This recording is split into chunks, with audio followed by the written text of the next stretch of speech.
So the fourth question you may have about a company is, are they using their assets efficiently, right? So they have assets in the company, equipment, right? Buildings, machinery, right? How well are they using those to churn out sales or revenue?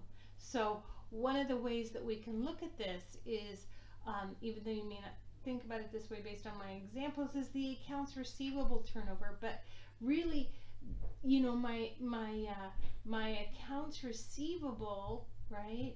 That's an asset to me. How much of my sales are going into my receivables, right? I can kind of partner this with how quickly am I able to make a sale, right? My customer puts it on credit, and how quickly am I going to recover that the asset, or how quickly am I going to get paid for that, right? So that's kind of another step of that process, but this is how quickly I am churning that. So inventory basically is saying, how long are my things in inventory?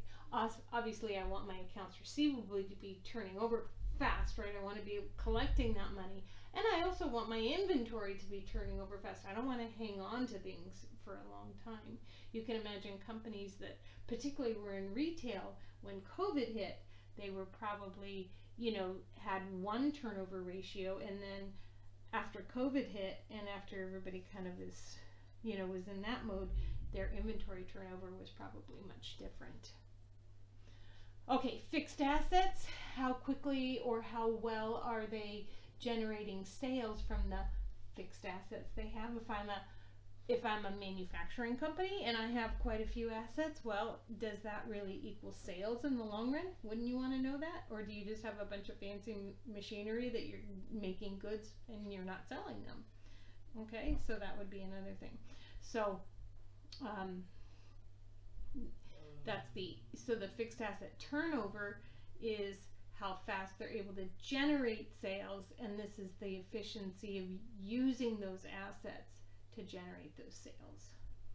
Okay, return on assets measures the net income that's received as a result of all the average of the total assets, and usually the average is over the last couple of years, right? So over the last couple of years, how are they doing in earning net income on those assets? Okay, and there's some examples for you. And the last question is, well, how happy are my stockholders? Meaning, how well am I taking care rewarding my stockholders as a, you know, from using their money? Because honestly, there's no guarantee when somebody invests in Apple that Apple is going to make any money. But after a while, if Apple starts losing enough money, nobody's going to want to invest in Apple anymore, and then all of that equity that got invested in them dries up, right? That's not good for the shareholders, and it's certainly not good for Apple. So we really want to make sure that we're, you know, and that's one of the things about being public, is that you're being scrutinized all the time by your stockholders. So you have to make sure that you keep your stockholders happy in some way, shape, or form. So EPS, when a company is looking to invest in them, they may look at the net income versus how many shares are outstanding. This tells a story of how well they're using the equity received from people purchasing their common stock to generate net income, right? So that's it's just a bellwether, just gives them an idea.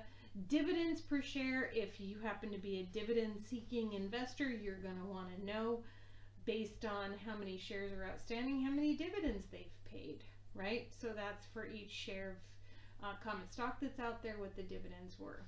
The dividend payout basically says, well, based on what their net income is, how well, you know, how much are they paying out in dividends, right? So that's that. Return on equity, I like this one because it really tells me of all of the average of the stockholders' equity, how much income have I earned? Again, that's kind of the equity question of how well I've been using my money, what kind of a steward I am of the equity that's been received into my company, how well am I, you know, at generating net income from that. Okay, so the ROE can kind of be broken down, as you can see, by a couple of different factors. So if you're given, net income and sales and total average assets, you can kind of see how all of this works out in that equation. Okay, and then there's some examples. Woo! And we are just about done. So some of the red flags you may want to see that you may want to notice as you're analyzing a company is, the decrease in their cash flows, what their receivables are looking like. Are they building up inventory? How well are things moving along in terms of their sales and their inventory? How quickly are they collecting on their receivables, right? Are they having earnings problem? Is their net income going up or down in a great, kind of a great big fashion, right? Are they taking on too much debt? So these are things that you really want to watch out for as you're investing in a company.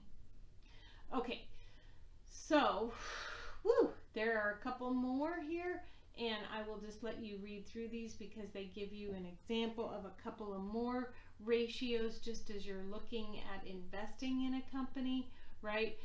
PE is probably the last one that I'll touch on. I know it's a little bit off on here, but that just basically, and this is a very common one that people look at as they're investing, is what's the current share price and what's the current earnings per share. So if you don't know what the earnings per share are, you'd have to go back a couple of slides. Okay, and that is it. It's a very high level overview of financial statement analysis, but I think you can see what some of the elements are when you're evaluating a company. Hope you enjoyed it.